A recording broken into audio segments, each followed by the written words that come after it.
back to the latest episode. This episode we're back to the standard stories. I'll try and switch back and forth between interesting people and stories for different episodes, so as we go down, it's not just the same thing every single week. Now, we do have another DVA episode coming out, but we need to get some things to happen. So we've put in a bunch of requests under Freedom of Information to try and get more info out of the department. But that takes its time. We can't get that immediately. But lots of people are sending lots of questions about the data breach. So we've then sent those questions onto DVA in the form of Freedom of Information requests, so that hopefully we can get that information back and give you guys a much better picture of what's going on. Now, before we get started, here's a tiny sample of some of the really, really short stories that we get, just to get into it. We used to have an SOP of emptying our weapons into the air. We would remove the clip, arm the weapon, and fire it into the air. We do this about 3 to 4 times after any firing exercise and every day at the end of day. This guy, 2 whole days after a live fire shoot, does the procedure, and what do you know? A bullet drops on the ground. It had been in his weapon for 2 days. Let's get started.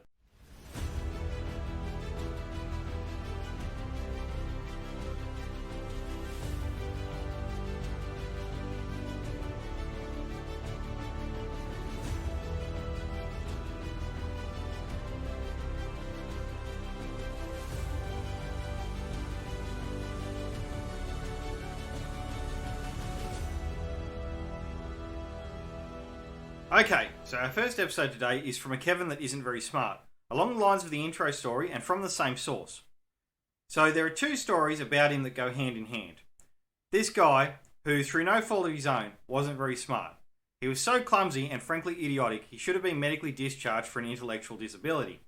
On shooting practice, we had 2 signals to do with our feet from the prone shooting position.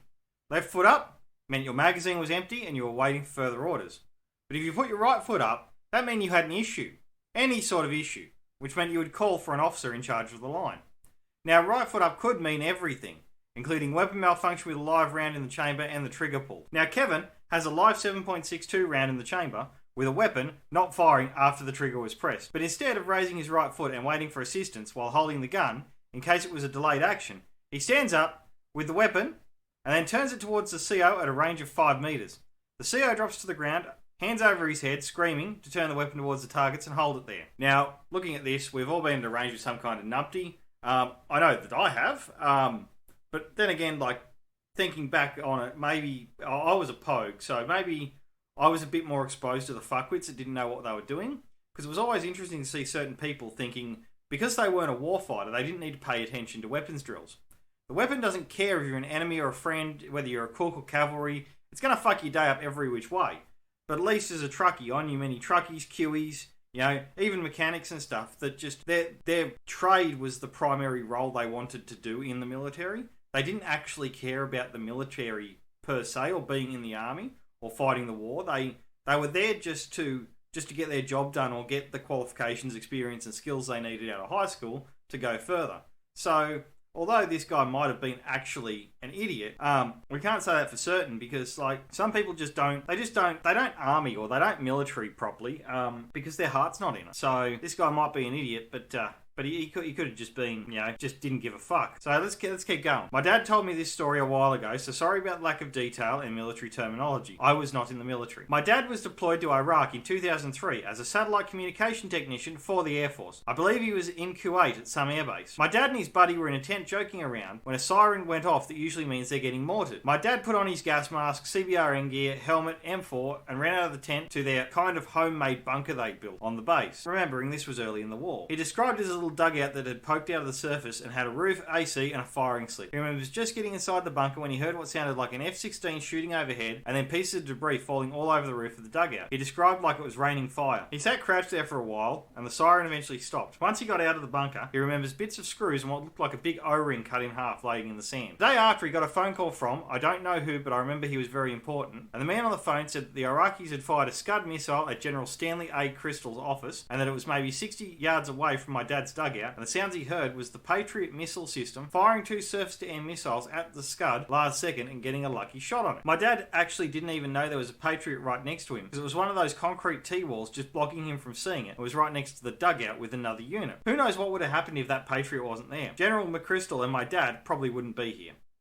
Now, going back to that, that's fucking luck. I mean, you hear about these Iron Dome safety systems and that, like, they're really good in places like Israel where they defend against the Palestinian rockets and stuff coming in all the time.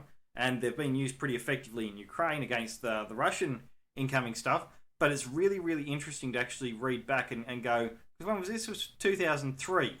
Like, the technology, like, you think about 2003 and the technology we had, I was still using dial-up in 2003. But we were able to successfully have systems that were intercepting missiles straight out of the sky and keeping soldiers safe. Now that's pretty fucking cool that we had that back then, and it makes you wonder why it's still, still one of those things we can't get working fucking indicators on a BMW. But that's life. But these are the stories we love. Like, you're not making this into a movie. This 5 minutes of this might have been the only thing that happened in this bloke's entire deployment. So you're not making this into a movie, but it is an interesting little 2-minute story. So let's keep going on. So years ago, I was in my country's National Guard for 24 months mandatory duty. We don't have an army. Basically, this is the army for it. One day, about a month after basic training, still new to the whole army thing and my assigned base, I was performing guard duty on some ammo storage. The forces that be decided that nobody was getting out of the base that day. So we ended up having a surplus of 20-something personnel. My base needed 37 for duty at night, so that was more than 50% than necessary. And to have a reason for them being in there, they added them as raiding parties, which was usually a duty performed by an NCO, not a tour soldier. Now, how it was supposed to go, we order whoever is approaching us to stop and ID, as patrol, raid, guard, change, whatever. They say a number, I reply with a number, they say a word, all pre-assigned, all done. And they are allowed to approach. You inspect and sign that the inspection was good or not. But with so many extras performing this, plus the regular patrols that checked areas where guards couldn't see, plus the NCO raids, plus an officer raid, I performed the stop and ID about 10 to 15 times in the span of 2 hours, which left me pissed. Now, as a side note, if they don't comply with the order 3 times, the manual that they gave me said I ordered them to leave another 3 times, with the threat that I open fire. After the 3rd time, if they don't turn around and leave, technically, I'm clear to fire. Now, while I was clearing a patrol to approach, I see in the distance a raid coming. So I yell at them to stop. They stop for a second and then continue, thinking I wasn't talking to them. I yell again, stop and ID. No reply. The 3rd time, I yelled stop and ID and added their location so they know I'm actually talking to them. I said 2 times, turn around or I'll open fire, with no reply. At this point, they were about 100 meters away from me. But with the lighting and knowing everybody, I knew who they were. I wasn't about to shoot someone I knew. Like, they were doing what they were supposed to be doing and not being a threat. But this 3rd time, I was pissed. So I loaded an empty magazine, despite having live ammo on me. I know that technically being compliant with regulations, I could have unsealed them, but given the situation, I figured it would land me in a lot of trouble. So understanding this, the mag locking into a G3A3 assault rifle makes a very distinct sound, and in the dead silent night at 3 AM, it was clear from a mile away. Also, to get the weapon ready to fire, you pull back and release the bolt, which makes a very loud noise. I screamed for the last time, turn around, leave, or I'll open fire. Now, he didn't know what I was doing, and I think he was scared to death. He may have needed a change of underwear after that. I saw him drop to the ground and with a shaky voice scream, it's a raid, it's a raid. And when I went up to him, he was shaking head to toe. After that, nobody tried to approach me while on guard, patrol, or whatever other duty after I said stop. Now, this is funny. Like, I've been in those fake things. I remember personally during my basic truckie training, their summative assessment for us stopping people on guard duty to the FOB was they got the MPs to come in lights and sirens, and seeing the MPs coming in lights and sirens, we just opened the gate and just let them in. And that's the thing, like, you think, okay, the MPs are a pretty safe bet, but turned out that was the summative assessment, and the challenge they'd given us was that the MPs had their car stolen. So I would have loved to have been able to do something like this. This would have been fucking perfect. Let's keep going. Okay, to preface this short story, I did my mandatory-ish military service in the SAF, Swedish Armed Forces, from 2020 to 2021. Yes, I am that young. In Sweden, the structure of military training nowadays differs from the US in the sense that we don't have basic and then separate schools in the MOS of your choice. The SAF places you the recruit, in a platoon with which you will spend almost all your service. The platoon is already fitted into a division-sized organisation from day one. I did my service in the Ledningsregimentat, which would roughly translate to the Command and Control Regiment. There I trained to be a radio link soldier. Radio link is essentially a system and network in Sweden of fixed antenna towers designed to facilitate quick and secure communication and signals transfer. In our platoon, we used either a truck-drawn 35-metre high mast, or we could mount our stuff on a fixed tower where we would climb up about 45 metres to mount a winch. This story takes place during our initial training for tower use. So there I was, about 1700 in the Swedish autumn. It's cold and fucking windy. We spent the entire day this far drilling, the climbing, mounting, winching, directing the antenna in the tower and into the ground. I spent most of this time in the tower as I was otherwise trained to drive rather than configure the link equipment. To incentivise us recruits, the sergeant in charge pitted the three groups against each other in a race. So time was of the essence. Me and my partner, let's call him Kevin, were first up the tower and got our winch mounted. We then climbed up, set the height for this session, about 30 metres. As we got there, we secured ourselves to the side of the tower rather than the ladder so the other teams could climb up the ladder. This is normal, as we need to let the ground team do their stuff before they can connect the antenna to the winch. After about 4 minutes, the other teams come up and secure themselves as well. Now we're just chilling there, waiting. Conversation shifts from being cold as balls to what we're going to eat next weekend we get. This, of course, spurs us to describe various pizzas, burgers, and our stomach's demands after a few weeks of canteen sustenance. Kevin had just finished describing his dream. Family-sized kebab pizza with extra garlic sauce and onions. When a guy in the other team just looks at us all and says, "I never thought when I started this that I'd be hanging 30 metres high in the fucking cold with a bunch of people as stupid as me talking about pizza." Now at the time, we all lost our shit laughing.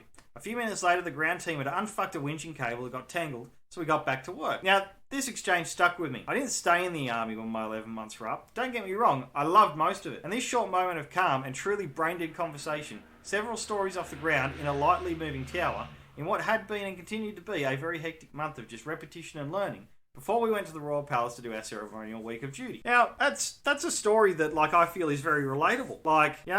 This is the kind of story I really started the pod for. It's the heartwarming ones with your mates. Those random circumstances that just happen. It's not those stories they make movies about. But it seems that mateship, Swedish Armed Forces probably got a different term than mateship. But it's the concept of mateship, the vibe, the marbo. It transcends nations. You've got that feeling of camaraderie that just happens because you're just in the most bizarre and ridiculous situations. So and the military puts you in things that are not normal. So when you talk to civilians about them, they just don't understand because they've never been there. They've never done something weird or wonderful or strange like that. So this is the stories I love, and this is the stories that I wanted to share. Now let's get on to a nice big one for this episode. This one has been shared with permission from Colonel Blackhawk, as they said that it has been published elsewhere and their family is aware of it. They do have another story coming out soon of World War One and that, so that will be quite an interesting one to read. And I'm looking forward to it. So it's really good. My grandfather served in the U.S. Army Air Force from 1943 to 1945. He was assigned to the 752nd Squadron, 458th Bomb Group, 8th US Army Air Force, based out of Horsham St. Faith in England. His official title was Ball Turret Gunner, though he spent most of his time in the midsection of a B-24J, and he was a 19-year-old sergeant when he arrived in England. On his 16th mission, his squadron was assigned to attack a factory outside of Magdeburg, Germany. 1 minute before bombs away, heavy flak erupted and a burst struck the right wing, setting it on fire. The flak burst took out number 3 engine and damaged number 4, as well as the ailerons, and putting a 12-inch hole in the fuselage. The pilot turned the plane back towards friendly territory and the crew prepared to bail out. They threw everything they could off the plane to maximise their glide time as the plane steadily dropped in altitude. Once they crossed the Rhine, they bailed out. My grandfather was the 4th out, biting his tongue from the jolt of the parachute deploying. Looking back up, he saw 3 more people jump out, but only 2 chutes deployed. He landed in the woods and met up with some of his crewmates before being captured by the French. As my grandfather told it to me, the French thought we were Germans because of our flight suits. A school teacher noticed the American flag on my suit and told the others who we were. The French helped the crew reunite, as well as identify 2 of the crewmates who died when their parachutes didn't open and they hit the ground. The crew eventually made their way back to England. The next mission was the same target, something that none of them were happy about. The tone of my grandfather's diary changes sharply after this, much darker and depressed than the cheerful 19-year-old who first deployed. The rest of his deployment went without any major incidents and he received an honourable discharge when the war ended. In 2003, while retired and living in Maryland, my grandfather received a letter from France, written in French. The letter came from the mayor of a tiny town where the B-24 crashed, inviting my grandfather to a memorial ceremony dedicated to his crew and the 2 that did not survive. A local historian had been working for years to track down the crew of the American plane that had gone down so many years ago. My grandfather searched for any other surviving members of the crew to go with him, but only one still alive and was wheelchair bound in Texas. He did find the brother of one of the men who died on the mission, and the family agreed to go to France as well. So in 2005, my grandfather headed to France with his wife and a group of friends. He told my mother, his daughter, that he wasn't going to be a big deal. It was a big deal. Before heading to the town for the ceremony, the party went on a tour of France, including going to Normandy. My grandfather said it brought tears to his eyes. Not the landmark, but the amount of people, including French citizens, that thanked him for his service. He never experienced that level of thanks in the States. Upon arrival at the small hamlet, the local historian introduced my grandfather to the mayor of town, along with American and French military there for the dedication of the monument. A small ceremony took place, with speeches from the local historian, a few citizens, and the brother of a fallen airman, and my grandfather. After the ceremony was a reception and party where he received two amazing gifts: a window from the plane and a little girl's christening dress made from one of the abandoned parachutes. There's so much more I could say about him and his adventures. He left us a lot of historical items, including one of the flight maps he used, a faded cloth map with his scribblings in the margin. We also have his medals. He joked that biting his tongue on the way down wasn't enough to get a Purple Heart. In 2008, a B-24 landed in Hagerstown, Maryland, where he was living at the time. I went with him to this event and took the window where the flight crew matched it to one of the cockpit windows. I got to see him fly one last time in a B-24. I had to hold back the tears watching him smile as he walked around the plane. He wasn't healthy enough to go far in the plane while in the air. They made a slow takeoff and circled low over the airport, giving him the feeling of being back one last time. It wasn't until 2005 that he really opened up about his war experience. My mother never knew any of this history until he started telling me. I believe two things motivated him: his failing health and my love of history. My grandfather donated the window and the dress to the Hagerstown Aviation Museum, as well as sitting for an interview, only one he ever did. He passed away in 2010 from congestive heart failure while I was in school. Words can't describe how much I miss him. He taught me so much, and I wish we had more time together. Miss you, Granddaddy. This story is awesome. It's real family history, that. And that's just amazing.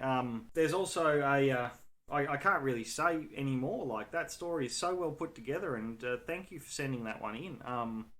Now, there is also a website that was provided with the story, which I'll pop in the podcast description for the bomber unit, and it's their history website, and you can go see that and read more stories about the crews of these planes and the adventures and escapades of the crews in the Second World War. That's so I'm going to put that in the podcast description because there's not much more I can really say about that story. It's just moving, especially because he got that last flight in the B-24 because, it's just how it is. Next one is a bit more back on the funny though. When I just come out of basic, I went on to vocational training as a signaller. Today I think they call him comm specialist. One of the platoon commanders, let's just call him Kevin, was a very fair and competent officer with one major defect. He had a terrible memory when it came to the names of things. He could remember what things were called with time and effort. He needed to squint and frown, and you could practically hear the cogs turning before he was able to get the right term or acronym. In case you think this was a language issue, it wasn't. English was his native tongue. He wasn't dumb or anything, he was just really, really bad with names. In a number of situations, when he used a name without pausing to think hard enough, he would end up causing total confusion. My first experience of this was when he asked me and my buddy to retrieve a spare battery from the radio truck and run back to the exercise area. Being totally new to signals at the time, we assumed radio truck was a technically correct term for some sort of vehicle, and surely someone would point it out to us. But no one knew what the fuck he meant by radio truck. We got chewed out for not listening properly and ended up wasting 15 minutes running up and down the line looking for a mythical truck. Turns out what he meant was a store's Unimog. The second time was when he smoked us for having a weapon that wasn't properly cleaned. The NCO in the armory informed him when we admittedly turned in dirty weapons for the third time. We were then told he never wanted to hear about the damn semi-automatic weapon again. Later, after much debate back and forth about what semi-automatic weapon he was referring to, someone ended up determining that he means a squad automatic weapon. But the height of hilarity was when he told our platoon sergeant to get out some wire. Instead of D10 cable, the sort we used for line laying, back in the old days when we were more analog, the poor platoon sergeant, or rather poor us, ended up carrying actual concertina wire to the exercise and not enough D10 cable. When I discharged from at least the Australian Army, I said on my last day, officers are not gifted with an abundance of practical knowledge in their training. They know how to think of war, plan for war, and get the basics of walking around. They know the theory of war. Other than that, they're fucking retarded. So really, that when a new officer gets to the unit, you have to educate the lieutenant. Educating lieutenants is practically a part-time job in the units with the rate they turn over. I'll still remember during my own IETs, my own basic, trade training, there was one of our corporals, Panda. He was an interesting fellow. I'll tell some stories about Panda at some point in the future, but he he spoke a bit off, but he was like, "You'll always be educating lieutenants. That's what you'll do. Educating lieutenants is what you'll learn to do. It's what you're gonna do. Most of your time educating lieutenants." While he was always chuffing back on like his 65th smoke of the day. That guy could punch durries like Muhammad Ali could punch other boxers. Like, I mean, that was fucking insane. Wonder what he's up to now. Anyways, next one. When I was going through basic training for the army, I knew I would meet some dumb people. And I did. But they were your garden variety stupid. The kind of guys you see in movies. Not bright, but good guys that learn nonetheless. Then there was Kevin. We weren't in the same platoon or even the same company, but we stayed in the same barracks. So one day, I'm polishing my boots and getting my gear ready for training the next day, when out of nowhere, I'm hit with a horrible smell of feet and corn chips. It was powerful. I had to say something, so I walked through the barracks looking for the source. Eventually, I happened on Kevin. Kevin was sitting on his bunk, eating a bag of chips, not corn chips, and talking about getting into special forces. Kevin was the kind of fat that you wonder, what even possessed him to do that. His gear was strewn around, and he looked like we hadn't been in training for 3 months at that point. Also, chips weren't allowed. So how he got those, I have no idea. It was about that time, I'm guessing, the drill sergeants had detected the odour of what I'm hoping was Kevin's feet too. Suddenly the whole room is aswarm with round hats and screaming. Protocol when a high-ranking officer like a sergeant enters the room, first person to see them yells at ease, and everyone stands up straight, feet shoulder width apart and hands behind your back. I did this, everyone else did this, and we did it quick. Kevin did not do this. Kevin decided to stand up at his leisure, still holding the chips, and eating them. The drill sergeants then proceed to lay into Kevin, who was visibly nervous, and apparently his reflex to being nervous was to continue eating his chips. So here's Kevin getting screamed at while munching away until the drill sergeant that was doing their best to dissect his forehead with their round hat told him to drop the chips. And they start yelling at him to drop and beat his face and do push-ups. Kevin gets down and does 10 or so, then starts to struggle. Meanwhile, we're all still standing there, having to watch this, waiting for our turn. It goes on for another 5 minutes until finally the drill sergeant ends it and takes the chips. They tell him to get some water in him because they're going to fuck him up in the morning, and then start walking away.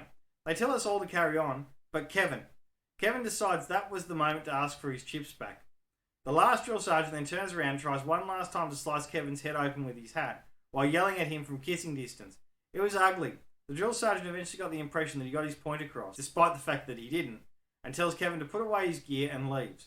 Once the drill sergeant was gone, Kevin notices one last chip on the ground directly next to his smelly foot. So he picks this up and eats. Then he threw all his gear under his pillow, and it wasn't the kind of stuff you can hide under a pillow, and lays down on it, somehow unaffected by the fact that his neck was now a 90-degree angle. By this time, the smell was making my eyes water, so I left. I remember thinking, please God, don't let this kid be in my unit when I get to regular duty. 1 month later, I arrive at my new duty station and get assigned a barracks room. I'm stepping out to go take a shower when who steps out of the next room across the hall? Kevin, assigned to the same company as me. I'd spend the next 4 years serving alongside this kid, even saving his ass once. More stories of Kevin. I've met people like this. You do. You occasionally meet characters like this that just, it makes you wonder how they survived childhood, to be honest. Like, to just be that blatantly dense. These are the kids that, these are the guys they write safety briefs about. So, I'm looking forward to more stories. But as I noticed, the time's getting on in the episode. I'm at 27 minutes in the recording. By the time I chop this down, we could probably get around 25 minutes into this point. So let's get to the last story.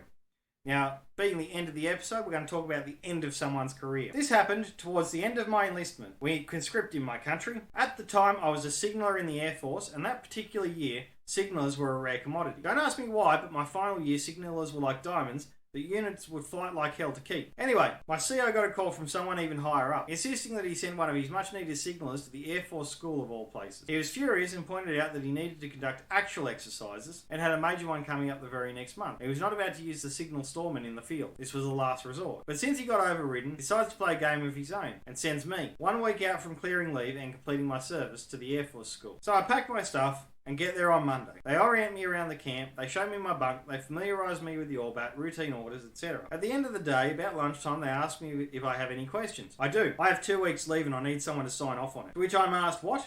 You just got here. Why are you taking 2 weeks? To which I reply, because after that, I'm in the reserves and not coming back. Man, the new CO went apeshit. Since technically, He got what he asked for. He got a signaller, just one that would only be around for a week. He took one look at my papers and went, get out of here. To make it worse, this new unit now had to handle all of my out processing, including my medical, return of equipment, discharge papers, which ended up burdening them with extra paperwork. They also had no practical use for me given the short time I was there. I did feel a bit bad though, so I contributed in the one way I thought I could. I'm really good at painting miniatures, so I assembled and painted all of the Airfix models in the aircraft identification display in headquarters. And that's it today. So by the time I get this trimmed down, it's probably going to come in just under half an hour. But sometimes it's a case of balancing the stories I get in to try and aim for that target time of about 30 minutes. So thanks everyone for sending them in. Sorry if I haven't got to yours yet. I'm going to get to them as soon as possible. But I am always keen for more stories, more adventures, more fun. If you have an interesting person or family member, I'd love to hear about them. Remember, it doesn't have to be the stories they're going to make movies about. It's the stories that you tell at Christmas.